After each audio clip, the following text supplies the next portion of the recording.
Bueno, salud, este es el espacio radial de la gestión obrera de SECOP. Hoy es lunes 22, entró el invierno y junto con el invierno se siguen cerrando la fuente de trabajo, ¿no? Estaba escuchando, aparte de la grabación de la intervención del trabajador, el marinero del buque polaco que está a 20 kilómetros del puerto de Nueva Palmira, que se llama Daniel Spin, que tiene una denuncia sobre el despido.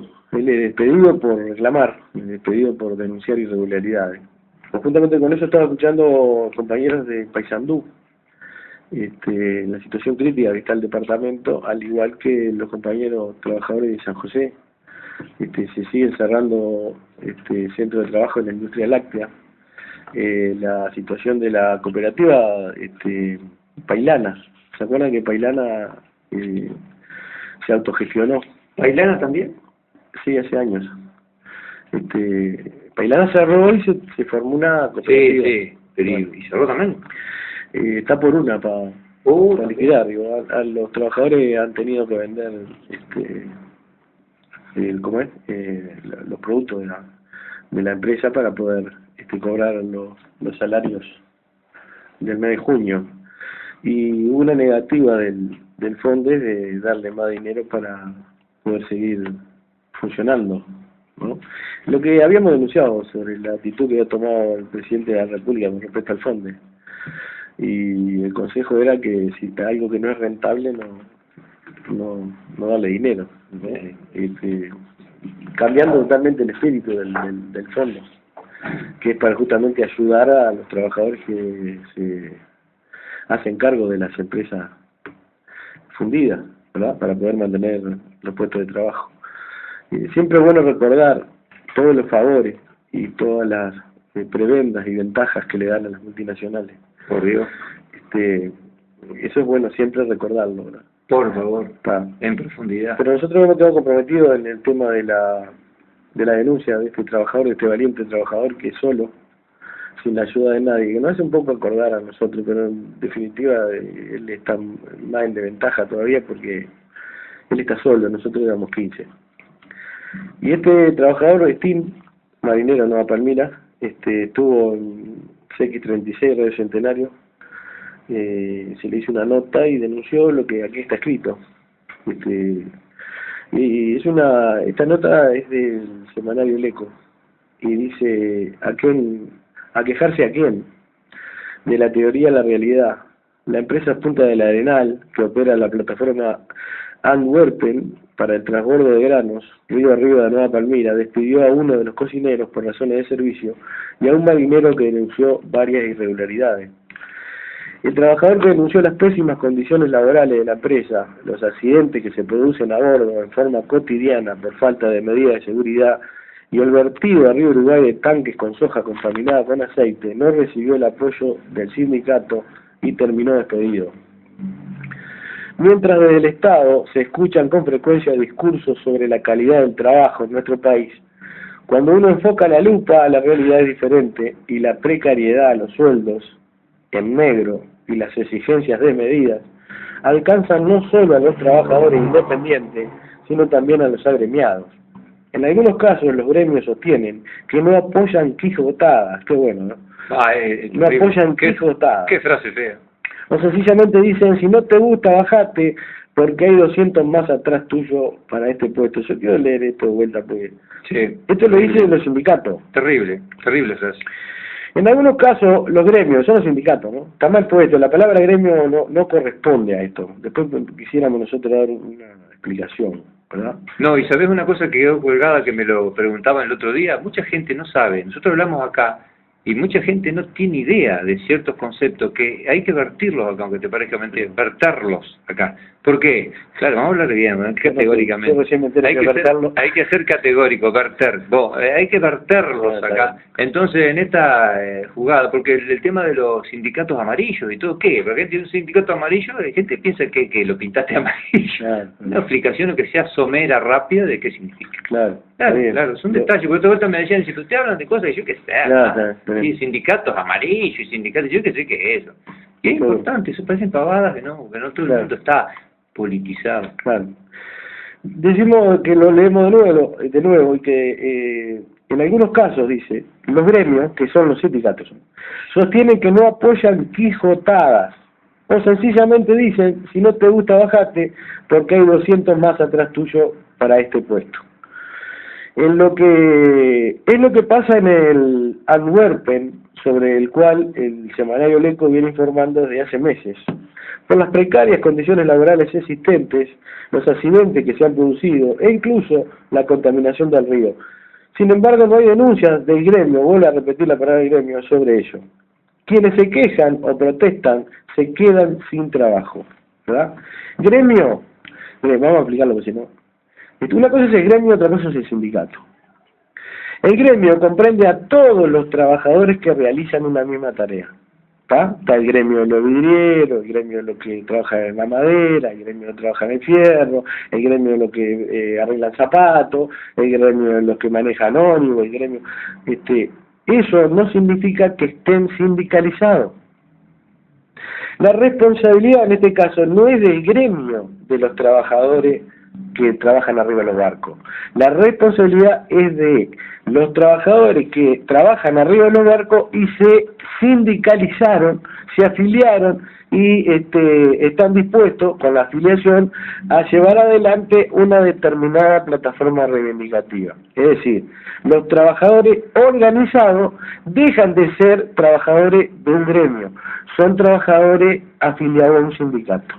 Acá corresponde, en lugar de la palabra gremio, poner la palabra sindicato. Quienes se quejan o protestan se quedan sin trabajo. Mientras tanto, la empresa prefiere el silencio y seguir facturando. Desde febrero a la fecha, Antwerpen ha recibido unas 20 embarcaciones cargadas de soja, que a su vez depositan en las barcazas que llegan desde Paraguay. Esta plataforma, conjuntamente con la Don Miguel, que se fue hace pocos meses, sirven de alivio al puerto de Nueva Palmira, pero al estar en el kilómetro 20 del río Uruguay, no tiene los controles que sí existen en una terminal portuaria. 2 despidos, dice. Ambos trabajadores, el marinero y el cocinero, informaron de la situación que se concretó la semana pasada. Entre comillas, fui despedido por razones de servicio, pero no se me explica nada, señaló Sergio Hermina, al día siguiente de conocer su despido. Al cabo de unos días le explicaron así su despido. Entre comillas, me dijeron que era porque un compañero venía del seguro de accidente y la decisión administrativa la toma el comando del barco, no la empresa. Ahí decidieron que yo iba para afuera, la antigüedad no importa. A mí tampoco me interesa sacarle el trabajo a ningún compañero. Si es por actitud de trabajo, creo que tampoco lo merezco. Pero ya no importa, la explicación fue esa, señaló. Hermina es cocinero profesional desde hace 22 años y tiene licencia de cocina desde el año 1995. Es también un trabajador que no se calla a la hora de reclamar días francos, liquidaciones mal hechas, falta de alimentos para los marineros que llegan del sector estiva, cuando viene el convoy de barcazas para descargar, entre otros ejemplos concretos. El que más reclama es el que primero va para abajo. Y el gremio, el sindicato, tampoco puede hacer nada porque tiene las manos atadas. Bueno, esto ya es muy profundo. No existe en el mundo un sindicato que defienda los intereses de los trabajadores que tenga la mano atada. Ahí estamos hablando del amarillo, ahí aparece el amarillo, ahí empieza a amarillar. Varios colores aparecen. El tema es que a mí me baja el comando del barco. Como siempre, los capitanes deciden, toman las decisiones ellos. Por otra parte, el semanario El Eco conversó con Carlos Rabino, oficial maquinista, quien durante un año estuvo trabajando en el Antwerpen y actualmente se encuentra con licencia médica por la tensión nerviosa vivida a bordo de la embarcación. Tengo mucha responsabilidad a bordo, pero generalmente los implementos que te ofrecen no son ni suficientes ni muchas veces adecuados. Se está trabajando en un ambiente bastante difícil, porque ya no es cuestión de una persona, ya han habido varios afectados, muchos accidentes laborales y accidentes por estrés. Según Rabino, la tensión se genera porque no tenés herramientas y hay que hacer maniobras que son peligrosas y tampoco tenés los implementos adecuados. Uno de los trabajos de Rabino es suministrar combustible a las grúas que hay en cubierta, que tienen un pórtico de más de 10 metros de altura. Y entre comillas dice este trabajador: tengo que subir con la manguera a poner combustible a los motores diésel. Pero si la manguera se revienta o tengo un accidente que contamine la carga, a mí me despiden. Eso fue lo primero que nos dijeron. Pero ocurre que las mangueras no están en condiciones, están cuarteadas al límite de rajarse. Pedimos, hablamos con los jefes y estamos en veremos. El día que ellas, está medio cortado acá. Sí, acá. El día que esas mangueras se rompan, el problema va a ser para nosotros, que estamos a cargo de las máquinas. Rabino confirmó algo que había sido denunciado por el marinero Daniel Steen. Entre comillas: zapatos te dan pero están usados. Pasan 6 meses sin que te den nada. A mí me dieron un mameluco solo porque lo pedí. Porque a cada barco que voy me llevo ropa de trabajo y calzado para los primeros días. Pero te tienen que dar, y no me dieron zapatos, no me dieron. Me quedé con los míos. Recién hace poco nos dieron otro mameluco más, un par de zapatos de trabajo y una campera. Después el tema de la alimentación y la higiene son bastante lamentables. Como maquinista naval, Rabino contó que el trabajo depende de la patente que tengas. Mi patente es segundo oficial, pero realmente estoy trabajando como tercer oficial, porque es un barco muy grande y deteriorado. En este barco hay 2 grúas que mantienen viva la operativa del buque, que es una plataforma de transferencia de grano. Vienen barcazas del Paraguay, empujadas por un remolcador, y hay unas grúas en el barco nuestro que con unos grapos sacan las hojas de las barcazas y las ponen en las bodegas del barco. Y después sacamos las hojas de nuestro barco y las depositamos en un barco de ultramar. Rabino afirmó que esas 2 grúas tienen que estar siempre funcionando, ya que se pierde mucho dinero si por cualquier eventualidad, como rotura o mantenimiento, las grúas quedan paradas. Cuanto menos queden paradas, mejor. Esa es la filosofía que tiene la empresa.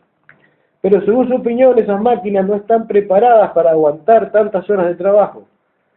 Hay sistemas hidráulicos complicados. Las mangueras hidráulicas trabajan con presiones muy altas, se están rompiendo y nunca hay tiempo para parar y hacer una buena limpieza o un buen mantenimiento. Siempre estás remendando y pasás el día nervioso. Además, los arneses que le dan al personal para seguridad, según Rabino, están deshechos. Te dan un arnés que está cosido, que no está en condiciones, cuando esos son los elementos que sujetan al trabajador para que no se caiga. Rabino está preocupado por el estado de estrés nervioso que quedó luego de bajar del barco del pasado 27 de mayo. Cronología de un desastre. En la segunda mitad del 2014 se sumó la plataforma Antwerpen al Don Miguel, 4 de septiembre del 2014. El semanario El Eco denunció que había conflicto por falta de alimentos y elementos de limpieza, 12 de diciembre del 2014. Una docena de tripulantes de la plataforma de transbordo Antwerpen se declararon en conflicto como consecuencia de incumplimiento en el pago de haberes, sueldos mal liquidados y retraso en la firma del convenio laboral. 25 de marzo del 2015, un trabajador cayó de la plataforma de casi 3 metros de altura y tuvo que ser trasladado al hospital de Nueva Palmira por agua, distante 15 kilómetros. Es el 5º accidente en pocos días y los trabajadores reclaman medidas de seguridad a la empresa. 3 de abril del 2015, unos 30 trabajadores embarcados en la plataforma Antwerpen se quedan sin suministros alimenticios y no tienen respuesta de la empresa respecto a cuándo recibirán una nueva partida de provisiones. 25 de mayo, un marino mercante denunció ante el Ministerio de Trabajo la falta de seguridad laboral, higiene y alimentación de parte de las empresas que aportan el personal al Antwerpen. Pero sobre todo los problemas de seguridad que generaron múltiples accidentes laborales y diversas irregularidades sobre las que el gremio mantuvo silencio. 31 de mayo, un trabajador quedó colgado de un arnés de seguridad de 18 metros de altura cuando realizaba maniobras en la plataforma de transbordo. El hecho se produjo cuando el trabajador se encontraba con un compañero enganchando una de las tolvas a 18 metros de altura y la plataforma que sirve de descanso de la escalera se desplomó completamente, en el momento que el trabajador apoyó los pies para bajar a la cubierta del barco. 7 de junio, el marino mercante Daniel Steen denuncia que la empresa naviera Puntas del Arenal, Sociedad Anónima, arrojó al río Uruguay en el mes de febrero varios tanques de 200 litros conteniendo soja contaminada a raíz de una pérdida de aceite, los que corrieron río abajo hacia Nueva Palmira. El incidente no fue denunciado por el gremio, por el sindicato en este caso sería. Y aquí termina la nota en la que se denuncia lo que nosotros veníamos diciendo en audiciones anteriores, que el papel del movimiento sindical, porque se trata de eso, ¿verdad? No se trata de otra cosa. El papel del movimiento sindical que continúa, en este caso ya al servicio de la empresa, ¿verdad? Es un sindicato al servicio de la empresa, cuando denuncia a los trabajadores que si vos denunciás ante la organización que defiende tus intereses supuestamente, o que está para eso, te dicen que no se apoyan quijotadas. Y si no, te contestan que hay 200 para entrar, que no jodas más, ¿verdad? Que hay 200 para entrar. Y nos llama la atención, ¿verdad? Nos llama la atención porque se continúa a través de los medios de comunicación, al servicio del capital, por supuesto, queriendo meter en la cabeza de la opinión pública que tenemos un movimiento sindical al servicio de los trabajadores. Y por ahí vos escuchás cómo se critica las medidas que toma el movimiento sindical, como si el movimiento sindical realmente estuviera atentando contra los intereses de los empresarios. Creo que ha habido varios ejemplos a lo largo de un periodo importante de tiempo para poder asegurar que tenemos un movimiento sindical al servicio de las empresas. Y bueno, esto es natural cuando existe una connivencia entre el movimiento sindical y el gobierno. Es natural que el movimiento sindical no denuncie cuestiones que son responsabilidad exclusiva del gobierno. Hay un dicho popular que nosotros lo repetimos en cada programa. Esto que pasa arriba de este barco y en tantos otros centros de trabajo a lo largo y ancho del país, no es culpa del chancho, sino de quien le rasca el lomo. Al gobierno no le sirve que las empresas multinacionales, porque estamos hablando de una empresa multinacional, ¿sabés que es una empresa polaca? Su dueño es holandés. Sí, lo había escuchado. Y tiene las oficinas frente al despacho del doctor Vázquez. Mira. Cruzando la Plaza Independencia. Está el monumento Artigas a caballo, ¿verdad? Por medio de la empresa que viola todos los derechos de los trabajadores. Todo un símbolo. Todo un símbolo. Y el doctor Vázquez, ¿verdad? Que está del otro lado, en el edificio Libertad, ¿verdad? Se llama así, ¿no? Bueno, una empresa multinacional, donde tenemos una política económica dirigida, por supuesto, por un gobierno que ha basado, repito, su política económica en beneficiar, en asegurarle a las empresas multinacionales todas las ganancias posibles. Y por supuesto que dentro de la ganancia que obtienen las empresas multinacionales están las violaciones que se realizan a los trabajadores, a los derechos de los trabajadores, a los convenios internacionales. En este país se puede venir y violar todo lo que se le antoje violar. Porque según la política económica de este gobierno, esta es la única forma que los uruguayos pueden tener trabajo. Estamos locos, ¿no? Esto está planteado lisa y llanamente así, ¿verdad? Lo que a nosotros no nos llama la atención las políticas del Frente Amplio. No nos llama la atención, porque nosotros ya sabemos al servicio de quién gobierna el Frente Amplio. El Partido Nacional, el Partido Colorado y el Partido Independiente. Eso está demostrado en los últimos 10 años. Digo, me parece que la documentación, las muestras, están arriba de la mesa. El que no las quiere ver, y bueno, es porque se está tapando los ojos, ¿verdad? Pues, la política económica de los 4 partidos que han tenido representación parlamentaria en los últimos 10 años, han dejado al descubierto que se gobierna para el capital. Te digo un dato último, ¿querés un dato último Sí. de ese tema? Es interesante. Astori, una de las últimas declaraciones de Danilo Astori, el hombre que ha manejado este país todo este tiempo, ¿verdad? Sí. Los últimos años, los últimos años, desde el momento que el Frente agarra 2005 a la fecha. el poder, el hombre que maneja el país. La calificadora Moody nos dio un rango superior, ¿viste? Cada vez mejor. Nos dejó mejor. ¿Y qué dice Astori? Que yo digo, muy interesante, hay que ver el video. Mírenlo porque son 3 minutos y vale la pena. Yo eso lo marqué. Dice, porque tenemos una perspectiva estable, no solo se ha diversificado la matriz, digamos, de lo que puede ser productivo, ¿verdad? Esa diversificación que nos está costando la vida. Y acá viene una frase interesante. Todo dichos de Astori. Sino que se ha diferenciado el país por la entrega.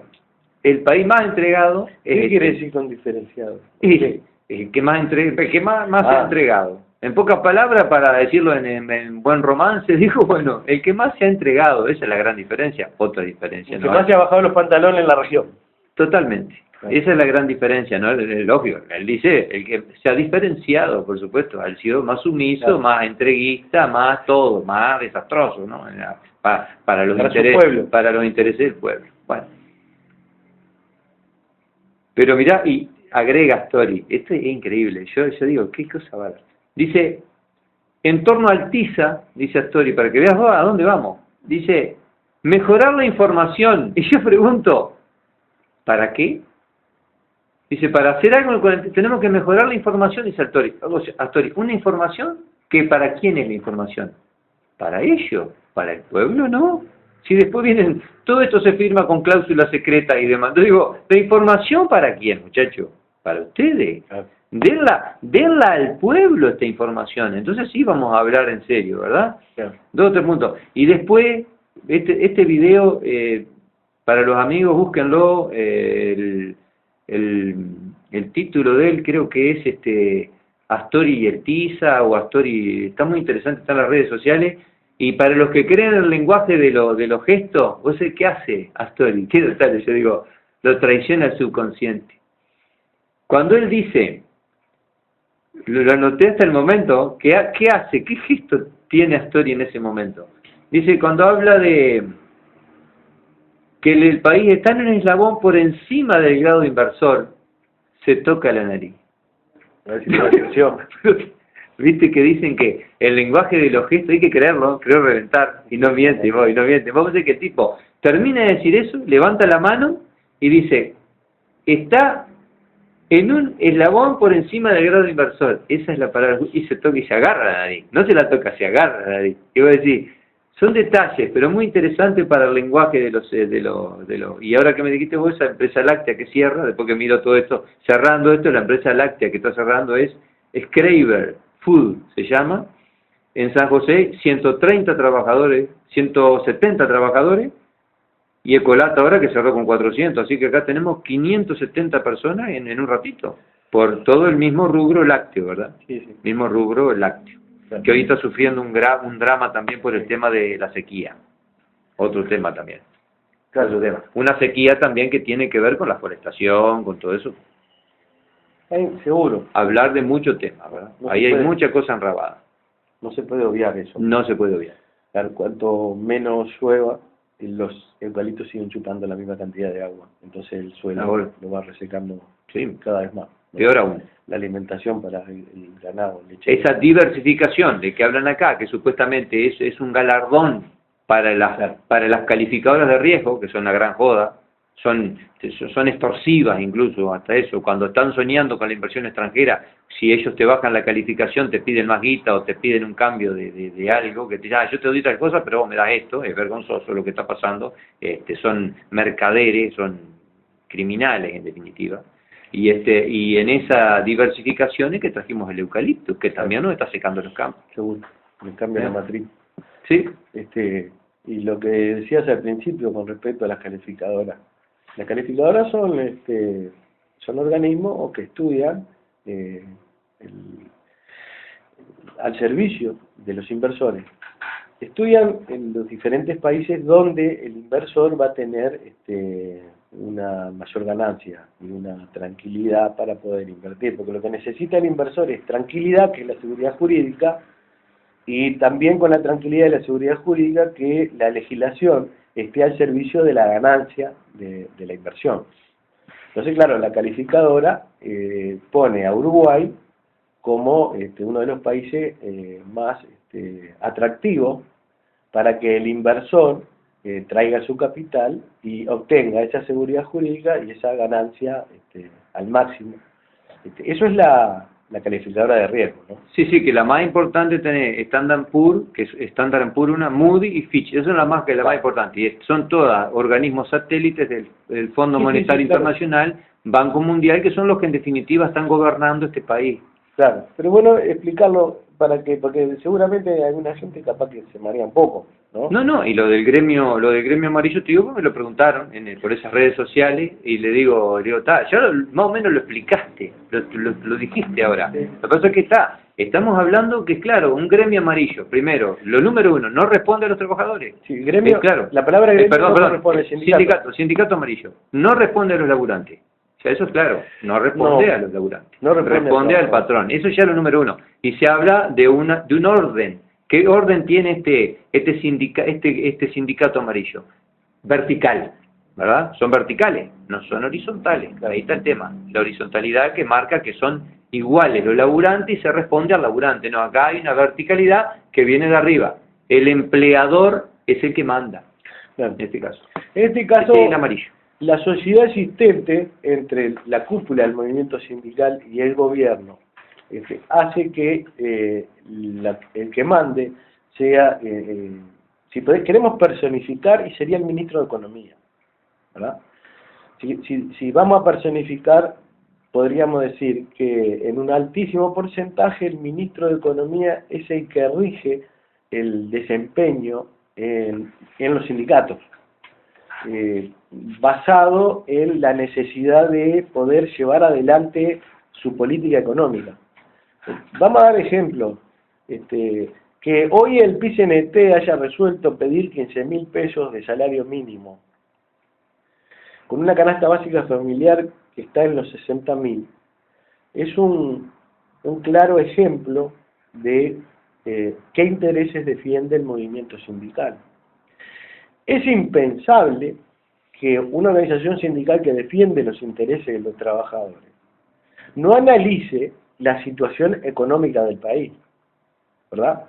Con esto queremos decir que los dirigentes sindicales, encumbrados, los de la cúpula, saben perfectamente cuándo se puede y cuándo no se puede pedir que el salario crezca realmente.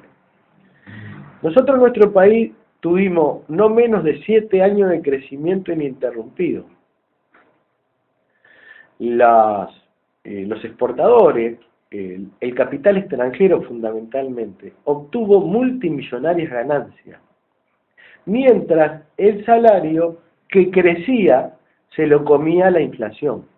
En definitiva, el trabajador en el último periodo de tiempo obtuvo más dinero en su mano o en su bolsillo, pero que no le alcanzaba en definitiva a poder cubrir sus necesidades básicas, porque se lo comía la inflación.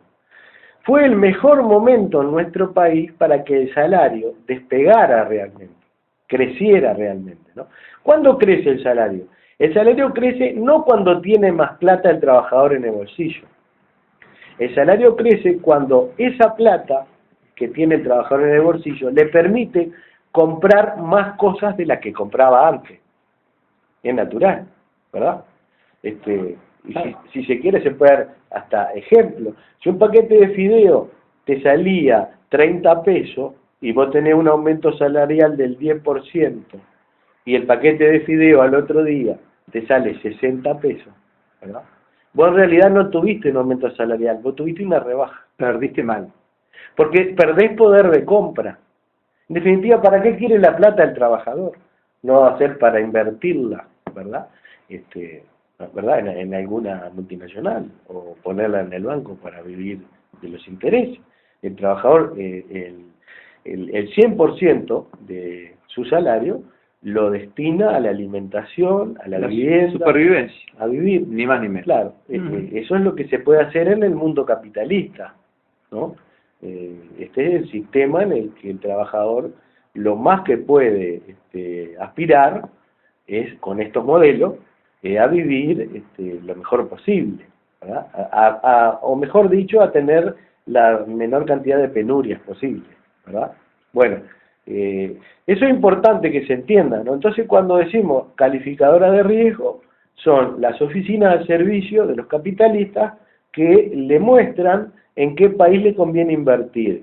Cuando esa oficina dice que nuestro país está dentro de la franja de los países más confiables, ¿no?, donde vale la pena invertir, es terrorífico para la población de a pie, para el que vive del salario, ¿verdad? Es que nuestro país le permitirá a ese capital que venga de depredar el país, saquearlo concretamente, ¿no? Hablamos de miles de millones de dólares que las empresas multinacionales se han guardado en su bolsillo por no pagar impuestos, ¿verdad? Y las consecuencias que conlleva para la población, ¿verdad? En materia de caminería, de ruta, obliga al país a destinar más dinero del Estado, del impuesto que paga la población, para la infraestructura, ¿no? Y ellos se llevan todas las ganancias independientemente de la contaminación, porque también, digo, es un elemento. Cuando tenemos sindicatos que se acostumbran a no protestar, que se acostumbran a no enfrentar al capital financiero internacional, tenemos trabajadores sometidos. Entonces, ese sindicato está al servicio de la aplicación de la política económica. Imagínense que cuando se habla de seguridad jurídica, se habla también del papel del movimiento sindical. Y acá hay un elemento que queremos hacer que recuerden los que puedan estar escuchando. El viaje de los dirigentes sindicales con el gobierno a los diferentes países del mundo le da a los capitalistas extranjeros tranquilidad. ¿Verdad? Porque cuando va el presidente y los ministros y los empresarios junto a los dirigentes sindicales, se les muestra como un trofeo al dirigente sindical. Este es el representante de tal sindicato, este es el representante del PIT-CNT, que es la organización que nuclea a todos los sindicatos de nuestro país. Se lo presentan al capitalista, y el capitalista dice, ah, bueno, están todos domesticados. Paz social. Paz social. Están domesticados. Y en el último censo también lo que se mostró fue también el hecho de una población envejecida. También es importante, porque una población envejecida crea también un ambiente propicio para que no haya, digamos, ningún tipo de levantamiento contrario a sus intereses, claro, ¿verdad? Claro. Otra forma más de dominación. Yo creo que acá entra también el tema del MIDE, que sería bueno explicarlo, ¿no?, aprovechando, ¿no?, toda esta situación. Cómo los organismos internacionales de crédito aconsejan a los gobiernos, le imponen en definitiva a los gobiernos que se someten a su dictado, a crear ministerios que en alguna medida o en gran medida ahoguen cualquier intento de estallido social. Frente a la hambruna, frente al mal pasar de miles de familias, quiero detenerme acá y decir que estamos investigando la gente que come en la calle, y los últimos datos en Colonia, hay una familia compuesta por un matrimonio de 2 gurises que está comiendo de los tarros de la basura en la madrugada. Es un dato alarmante. También es alarmante cómo aparecen en la madrugada cantidad de jóvenes que revuelven los tarros de la basura para comer y literalmente comen de los tarros de la basura, ¿verdad? Cómo han crecido los asentamientos en nuestro país y en las condiciones que se están viviendo en los asentamientos. Concretamente podemos decir que en Malvinas hay lugares en ese asentamiento que es inhumano ya poder vivir. Esto es parte de lo que deja el sistema, ¿no? Ese sector que se excluye del sistema, que se excluye del mercado, lo marginado que se llama comúnmente, cómo los organismos de crédito aconsejan, imponen a los gobiernos a generar organizaciones, ministerios concretamente, que le den la limosna. La limosna. Es una limosna, lamentable. Limosna que mantienen claro. a gran parte de la población marginada ahogada, sin posibilidades la dejan sin posibilidades de usar su cabeza para manifestarse en contra de la situación en la que viven. Porque los tapan con canasta, con cobijas, con cuchara. Y te dan ya como una especie de lápida, te ponen una lápida encima, claro, un carnet de te dicen carnet pobre. Claro. Usted tiene carnet de pobre, claro, así nomás sencillo. Es triste, bueno, ¿no? Si será de exclusión social en vez de inclusión, ¿verdad? Ya te están dando carnet de pobre. Sí. Es triste, pero así. La matrícula de excluido. La matrícula de excluido, sí, señor. Horrible. Bueno, y nosotros estamos hablando de la denuncia de un compañero, ¿no? Pero es la denuncia de un compañero que pone al desnudo una podredumbre existente, ¿verdad? Una podredumbre. Porque es lo que decíamos hace un tiempo atrás, esto no se puede sostener mucho más. Y esta es una medida que toma este compañero, es una alarma, o un documento de que realmente ya no se soporta. Hay un dato estadístico. En materia de violaciones a los derechos de los trabajadores, el movimiento sindical uruguayo denuncia un 15%. El otro 85% lo denuncian los trabajadores individualmente. Increíble. Este es un dato alarmante. Alarmante. Cuando debía ser el 85% que lo denunciara el movimiento sindical, no, es al revés. Es al revés. El 85% lo denuncian los trabajadores individualmente porque el sindicato no acompaña las denuncias.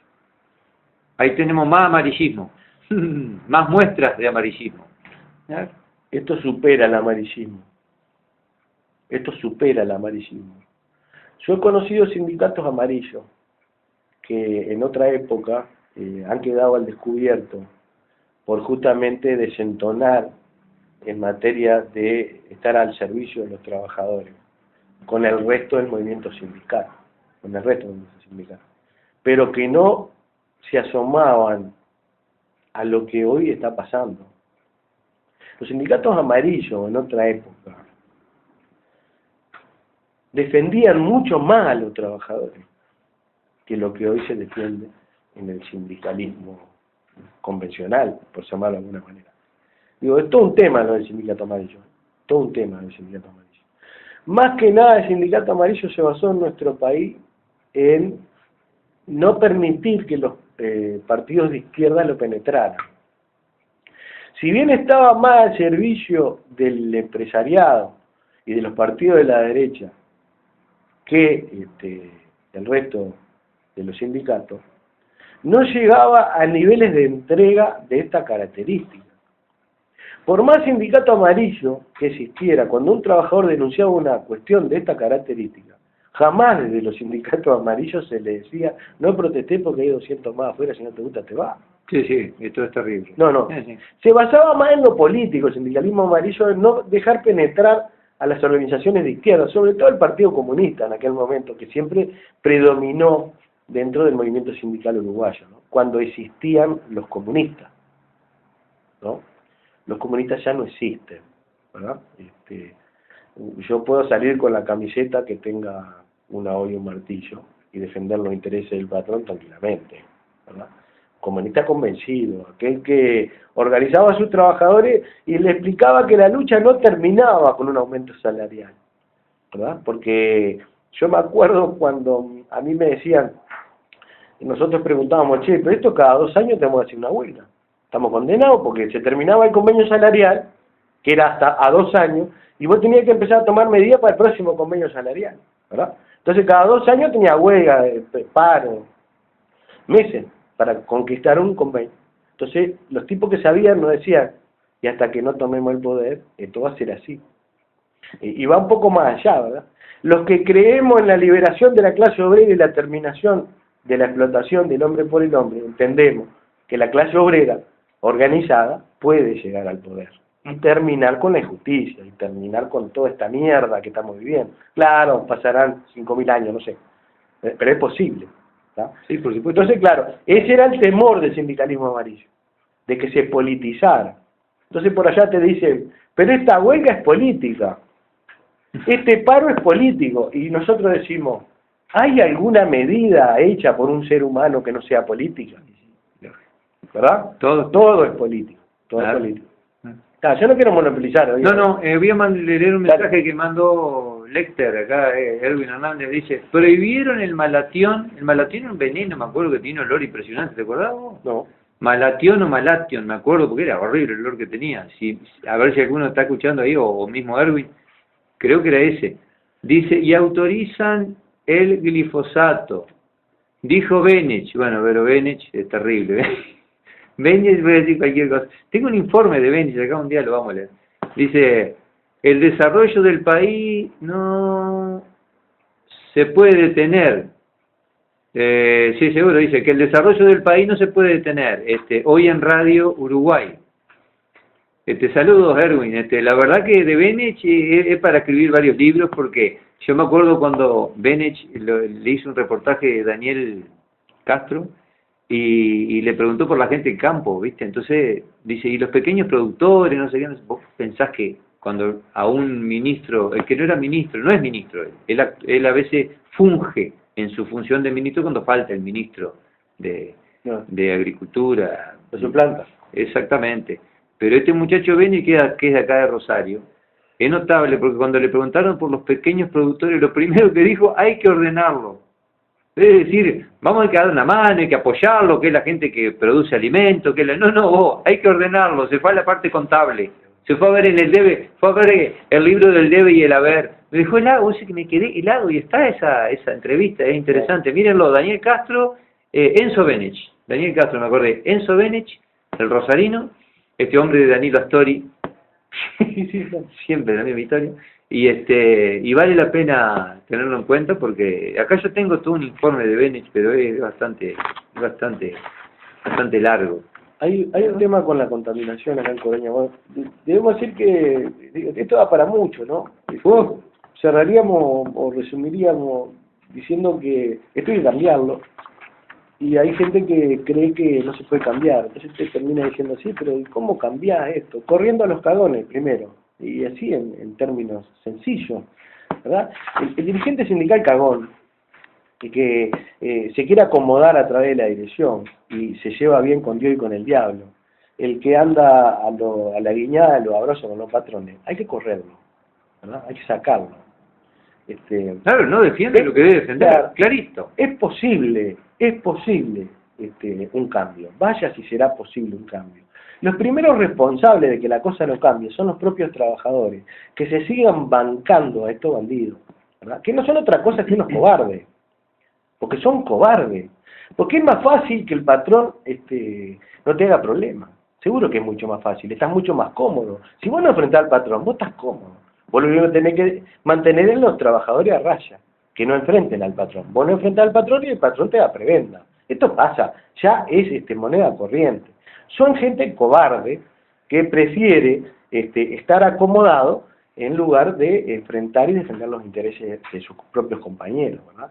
El primer paso es ese, ¿no? El primer paso es ese. Y ahora, Luis, una cosa más que interesante también. Gracias a esta gente que quiere estar bien con Dios y con el diablo, cuidado el tiza.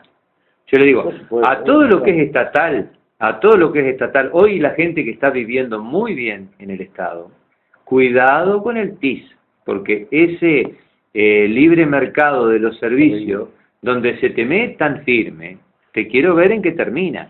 Acá sí que ahí sí que vas a ver un despatarro interesante. El Estado hoy, que hay mucha gente viviendo muy bien, con sueldos estatales, pero muy bien, van a pasar penurias, Cuidado con el PISA, que esto no es un chiste. Y ahora el PICNT también, ahí se dio cuenta que le pueden tocar sus intereses, pero recién ahora.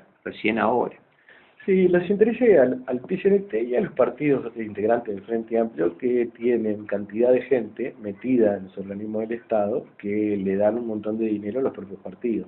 Eso es un gran tema también, ¿no?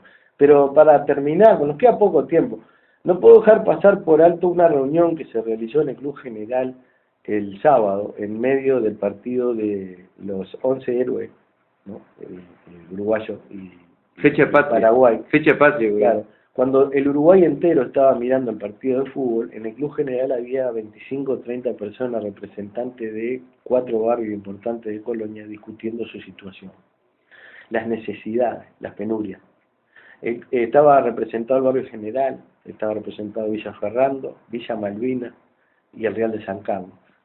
Prácticamente todo Colonia. ¿Qué te parece? 25 o 30 vecinos que resolvieron reunirse para elaborar una plataforma reivindicativa el próximo jueves a las 18 horas en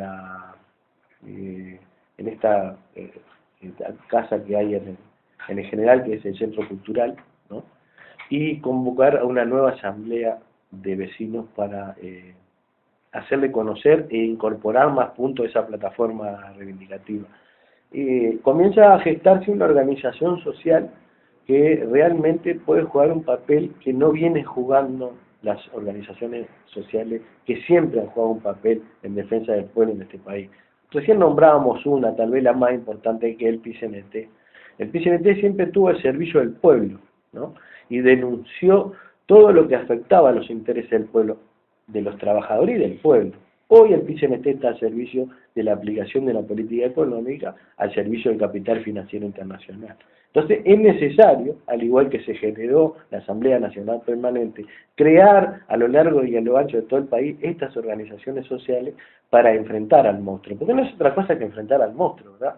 Por ejemplo, escuchaba denuncia de gente que vino en representación de Malvinas, ¿no? Y lisa y llanamente se dijo algo muy cruel. Hay familias que viven en peores condiciones que los perros. Es algo terrible, y me contaban después en profundidad cuestiones que son realmente terroríficas. Inhumanas. Claro, infrahumanos. Infrahumanos. Bueno, y necesidades de todo tipo, de seguridad que se plantea mucho, que no hay, los jóvenes no tienen dónde emplear el ocio, por ejemplo, ¿no? Que eso genera, ¿no? Cantidad de jóvenes que no estudian, que no tienen trabajo, desocupación, y un tema importantísimo. De los algodones, llegó un compañero trabajador, una bebé en brazos, diciendo que está siendo víctima de la fumigación de la plantación de soja. Claro. Estaba presente en esa reunión la diputada Mercedes Santalla, del MPP, y su secretario, que también es suplente de diputado. Claro, porque algodones en definitiva es zona rural, que entonces siguen fumigando toda la vuelta, es clarito. Claro. ¿Cómo se puede permitir ese tipo de cuestiones, ¿no? Nosotros le dijimos directamente a la diputada, esto lo arreglás mañana, ¿no? Era domingo, esto lo tenés que arreglar mañana. Digo, como diputado nacional vos no podés permitir que se esté fumigando enfrente de un lugar donde vive gente, ¿no? Claro, muy poblado hoy, claro. Pero claro, muy poblado hoy. Así haya uno, es todo un tema, ¿no? Claro, por eso las zonas rurales, por eso se delimitan las zonas, claro, para hacer ciertas actividades y demás, pero esto es un echastre lo vivido. Claro, entonces vos decís, es un negociado como fue este tema de los algodones, un negociado, bueno, 4 vivos o 2 vivos.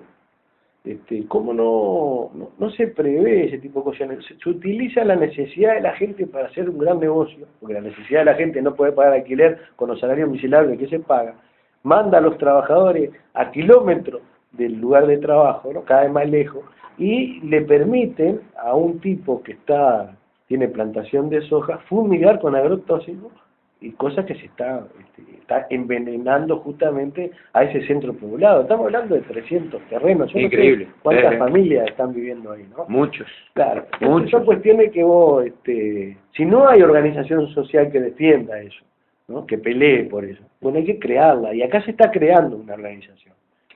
Decilo. Sí, te quiero decir algo porque esto es una bomba. Yo tiene una bomba acá muy lindo, muy lindo, muy interesante y muy triste. Todo junto, lindo, interesante y triste. Los argentinos van a reivindicar a José Gervasio Artigas Arnal. Eso es interesante, muy interesante, muy interesante. Y yo quiero reivindicarme también, porque a mí me criticaban. Yo levantaba permanentemente a Pacho O'Donnell, que es argentino, sí, hablando de José Gervasio Artigas Arnal. Entonces, me decían, gallego, pero levantás a O'Donnell, no sé qué, justamente por eso, como diciendo, miren cómo gente fuera de nuestro país reivindica a Artigas y nosotros acá lo negamos. Claro, Artigas, ¿qué significa? ¿Qué significa Artigas? Soberanía, independencia, reforma agraria. No este disparate que estamos viviendo. Claro, entonces acá se lo niega. Bueno, y te digo, dice... El día del abuelo acá. ¿Cómo? Acá el día del abuelo. El día del abuelo. Bueno, 29 de junio, ahora la presidenta argentina va a reconocer, porque aparte, yo quiero decir, ¿por qué lo de Pacho O'Donnell? ¿Por qué Pacho O'Donnell? Pacho O'Donnell formaba parte, porque estaba mirando que era, y él lo dijo varias veces, un centro que estaban haciendo un revisionismo histórico. Él era el encargado, ahora lo cambiaron a Pacho O'Donnell. Cuidado, capaz de repente no les gustó que reivindicara tanto la figura de quien realmente fue el precursor de la independencia de la zona, ¿no? Del poder español. Entonces, ¿qué pasa? Ahora se va a reconocer, o sea que el arroyo de la China, ahí en Concepción del Uruguay, que fueron Corrientes, Santa Fe, Misiones, parte de Córdoba, y nosotros, y que un año antes de la declaración de la independencia de ellos, ya se habían declarado independientes, que por eso tampoco fueron esas mismas provincias que se declararon independientes, tampoco fueron al Congreso de Tucumán. O sea, una cosa interesantísima. Está bueno, muchos dicen, bueno, pero nos pueden robar la figura. Mirá, yo no sé si robarán la figura o no robarán la figura Artigas. Qué importante que se reconozca. Claro. Que se reconozca. El primero en decir, bueno, somos libres, soberanos, independientes, fue José Gervasio Artigas Bernal, el hombre, aparte el hombre del pueblo. Los otros, los bonaerenses, eran cajetilla. Sí. Ahí eran los cajetillas y José Gervasio. De Buenos Aires traiciona a Artigas, ¿verdad? Claro, y era la élite. Aparte, era un pichicome al lado de todo otro. Este hombre del pueblo. Bueno, a los argentinos le faltó la parte social, que era Artigas, con el pueblo. Porque a mí me encanta, incluso dice, Artigas, mejor dicho, los charrúas no eran artiguistas, dice, Artigas era charruista, ¿viste? Entonces, esas cosas muy interesantes, y qué lindo, y me reivindico a mí mismo, ¿viste? Todos los que me relajaban, que ahora le voy a mandar esta audición, se la voy a mandar, y decir, bueno, ahora loco, trágate esta, porque me relajaban, y era muy interesante, porque qué lindo como que mañana aparezca un chino, ponele, y diga, un chino, no vos, habló un chino de la China, y diga, bueno, Artigas fue un prócer, bárbaro, espectacular. Resulta que hablan mejor los argentinos que nosotros, pero claro, sabemos por qué acá se niega la figura de Artigas. ¿Qué querés? Con esta entrega, si no la niegan, se tienen que prender fuego. Claro, sí. O sea, eso nomás que está bueno. Mucho. Dentro de lo que han intentado cajonear, que es la figura y el papel que jugó Artigas en estas tierras. También se ha cajoneado un montón de revolucionarios latinoamericanos, que hace 20 años atrás vos lo veías, imágenes de ellos en cada acto. Claro, bandera. Han fondeado todo. Sí, ¿no? sí. No. El objetivo es fondear todo eso y que los que vienen de atrás nunca se enteren, ¿verdad? Nunca se enteren de la realidad. De la realidad, ¿no? El fondo de la cuestión. Claro. Y que siempre es bueno utilizar esta audición, y nosotros tal vez fallamos en eso.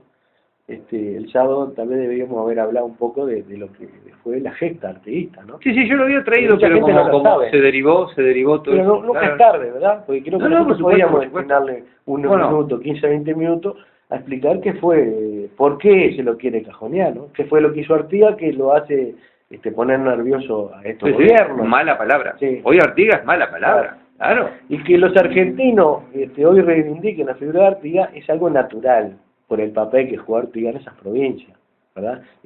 Artigas mandaba ahí. Artigas era jefe ahí. Sí, era la figura. Claro, fue el hombre que movilizó a esa gente. Claro, ¿Qué te parece? Claro. El protectorado, claro, ¿qué te parece? Claro. Los pueblos libres. ¿Cuántos boliches no lo saben? Y que Artigas no quiso volver.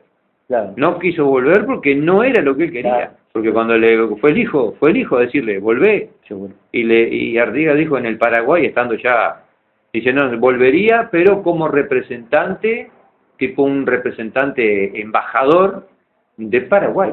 ¿Te das cuenta vos? Entonces esas cosas que vos quedás realmente choqueado y decís, bueno, pero que hoy lo estén reivindicando, bienvenido sea. Claro. Y si dicen que Artigas de ellos, bárbaro. Sí. Bárbaro. Si Que lo lo utilizan reivindiquen. mejor. Sí, exactamente. Bueno, y algunos se enojan y dicen, bueno, pero que los argentinos vengan, sí, Claro. bueno, es importantísimo. Es un nacionalismo barato. Es importantísimo, pero exactamente parte importantísimo, Claro. que reivindiquen la figura del que realmente movilizó las masas populares Claro. y no tuvo al servicio como hoy están estos gobiernos cipayos entregando el país y nosotros adentro, por supuesto, y nuestra vida y nuestro futuro, el de nuestros hijos y las Claro. futuras generaciones, todo lo que viene Bien. por el vil precio, dijo, de no sé qué, el vil precio del cipallismo, Bien. porque no es la necesidad, Claro. no es la necesidad, Claro. que eso es lo triste, porque no es el vil precio de la necesidad, el vil precio del cipallismo que tienen ellos. Claro, claro. Mm. Pensar que nosotros deberíamos en nuestra visión hablar de la traición, ¿no? Cómo fue traicionado Artigas. Estoy seguro que no se sabe, estoy convencido que no se sabe, ¿no? Él tuvo, por su disciplina, ¿no? Por su humildad y su respeto, no tomó la ciudad de Montevideo esperando orden de la Junta después de haber derrotado en la batalla de las Piedras al ejército español. Estaba esperando orden de entrar a Montevideo y lo pudo haber hecho tranquilamente. Esperando orden de la Junta de Buenos Aires, que le había dado las armas, y hombres y dinero para enfrentar al ejército español en las Piedras, mientras Artigas esperaba en el sitio de Montevideo, entrar a Montevideo porque estaban dadas las condiciones para entrar y arrasar y quedarse con Montevideo, la Junta de Buenos Aires estaba pactando con los portugueses. Y una cuestión terrible, ¿no? Que de ahí se produce el éxodo, ¿no? Después se va. El gran perdedor Artigas después, Claro. termina siendo el gran perdedor. Traicionado. Claro, por supuesto. Por supuesto. ¿Cuánta gente lo sabe? No sé si mucha gente lo sabe. No, pero es lindo rebobinar Claro. todas esas cosas Claro. y nombres de la historia que pasaron. No es una historia tan lejana, estamos hablando de... Pensá que 200 años. tenemos un monstruo en eso que, claro, nosotros no tenemos el nivel del loco que es Gonzalo Gonzalo Bella, Bella. ¿no? Gonzalo Bella es un monstruo en estas cosas, Sí. vale la pena escucharlo. Sí. Y si vos metés un nombre, mete 80 nombres, Sí. algo fuera de serie. Bueno. Pero, bueno, es lo que podemos aportar, ¿no? Porque yo me quería Interesante. trabajar, vas a liquidar la visión, como siempre, no hay problema. Muy bien. Porque me tengo que llevar el combustible. Le voy a liquidar entonces con lo que tiró el centro que tiró Erwin Fernández, ya que nos vemos, Luis. Y te voy a decir rápido, sé que tenía esta información, Erwin, de hace ya tiempo, hablo prácticamente a modo personal, porque es interesantísimo. Dice, en el Salón de Actos del Instituto de Investigaciones Biológicas Clemente Estable, estaba repleto anoche cuando en el marco de la Semana de la Ciencia y la Tecnología se desarrolló el debate Transgénicos en Uruguay, oportunidades, riesgos y desafíos. Expusieron 3 investigadores científicos y el ministro interino de Ganadería, Agricultura y Pesca, Enzo Benech. Acá tenía el hombre que vos nombraste. Y en una, este muchacho, acá llegó César, de minuto me está echando, así que Benech, ¿qué hizo en esta disertación? Dice, desde el público, la toxicóloga Mabel Burger reclamó que el mate y el glifosato no tienen punto de comparación, porque hablaron de que el mate era tan cancerígeno como el glifosato, para que tengan idea más o menos cómo venía la mano, ¿no? Los disparates que se llegan a hablar. Dice, y en respuesta a otra pregunta que le hacen a Benech, que estaba bastante caldeadito, por esto tiene que ver con esto que vos escribiste, Erwin, y está absolutamente relacionado, porque sale de acá esta información que da hoy esta radio, y dice, en respuesta a otra pregunta, Benech estaba diciendo que se está implementando un control satelital de los mosquitos que fumigan y que la página web del Ministerio de Ganadería recibe las denuncias que luego se constatan. Entonces, alguien del público sostuvo que esa afirmación era mentira porque los inspectores van recién a los 5 o 6 días. El ministro dijo, vine a colaborar con ustedes, sin dar tiempo a nada, se levantó y se fue. Bueno, todo esto es lamentable, o sea, es evidente, no se puede defender lo indefendible. Imagínense ustedes que un hombre que compara el glifosato con tomar mate es complejísimo, porque se sabe por un tema de estudios y demás, que el mate, cuando produce cáncer, tiene que ver con la ingesta del agua caliente, que va quemando mucosas en reiteradas oportunidades. Mi madre falleció de un cáncer que se le atribuye, un cáncer de esófago que se le atribuye por el mate caliente. Pero de ahí a hablar semejante disparate, bueno, y esa es la gente que tenemos hoy en el gobierno, un Benech, que quieren realmente justificar lo injustificable. Bueno, tenemos que cambiar esto. Y me estoy despidiendo de ustedes hasta una próxima audición y si no nos juntamos, lamentablemente nos llevan puesto. Nos vemos.